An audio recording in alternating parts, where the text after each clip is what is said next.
2 ராஜாக்கள் 5ஆம் அதிகாரம் 15ஆம் வசனம் பாருங்கள். 2 ராஜாக்கள் 5:15.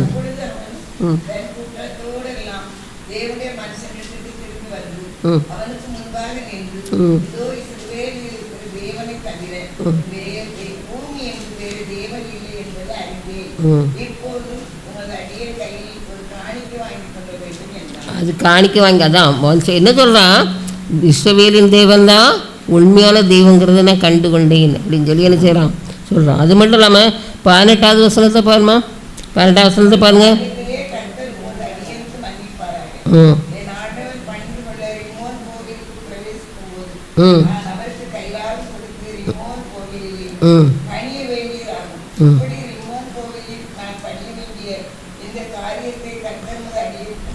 மன்னிப்பாராகன்னு சொல்கிறான். அப்படித்தானே?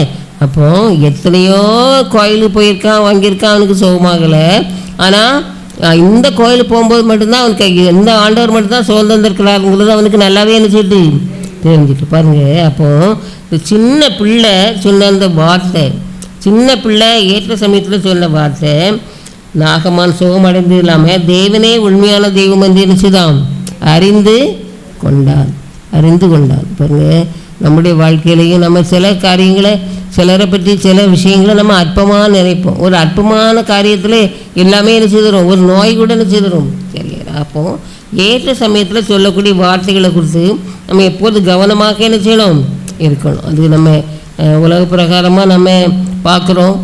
மற்றவங்களுக்கு அதாவது நம்மளை பகைச்சவங்க அல்லது நம்மளை சொல்ல கேட்காதவங்க அவங்களுக்கு நம்ம எதுவுமே சொல்லக்கூடாதுன்னு நினைப்போம். ஆனால் பாருங்கள், இந்த அடிமை பெண்ணு சின்ன பிள்ளை, அந்த பிள்ளைக்கு சொன்னதுனால அந்த நாகமான் சண்டை குஷ்டம் நீங்கி என் ஆண்டவரை என்ன செய்தான், ரட்சகர்னு சொல்லி என்ன செய்தான் நினைத்தான் ஏற்றுக்கொண்டான். பாருங்கள், அடுத்தது பாருங்கள், லூக்கா 4ஆம் அதிகாரம், லூக்கா 4:3-13. இது நமக்கு தெரியும். இயேசுவானவர் சாத்தானால் சோதிக்கப்படுதல், இயேசுவானார் சாத்தானால் சோதிக்கப்படுதல் நமக்கு தெரியும். அப்படி தானே? எத்தனை சோதனை, எத்தனை மறந்து போச்சு எல்லாருக்கும்? 3. எத்தனை? 3. முதல்ல என்ன சொல்லுவான், நீர் தேவனுக்கு மேலே என்ன செய்யணும், இந்த கல்லுகளெல்லாம் அப்பம் வாங்கும்படி செய்யுங்கன்னு சொல்லுவான். உடனே ஆண்டவர் என்ன செய்வார், மனுஷன் அப்பத்தினாலே மாத்திரமில்லை தேவனுடைய வாயிலிருந்து புறப்படுகிற ஒவ்வொரு வார்த்தையினாலும் பிழைப்பான். அடுத்தது என்ன செய்வான், தேவாலயத்தினுடைய உப்பரிகையில் கொண்டு என்ன செய்வான், அங்கேருந்து என்ன செய்யும், சால குதியும். ஏனென்றால் நம்முடைய தூதர்களுமே கரங்களை ஏந்தி கொண்டு போவார்கள் என்று எடுத்து இருக்கிறதே அப்படின்னு சொல்லுவோம். உடனே அவர் என்ன செய்வார், உன் தேவனாய் கர்த்தரை பரீட்சை பாராதிருப்பாயாகன்னு சொல்கிறார். அப்படி தானே? 2. இன்னொன்று என்னது, எந்த மலையில் கொண்டு என்ன செய்யலாம் நிறுத்திட்டு உலகத்தெல்லாம் காட்டிட்டு தாழ விழுந்து என்னை வணங்கினால் இது உனக்கு ஒன்று செய்வேன் தருவேன்னு சொல்கிறார். அப்போ என்ன செய்கிறாரு, அப்பா அலைபோசார் தானே எடுத்து கொடுத்தா தான் வருது.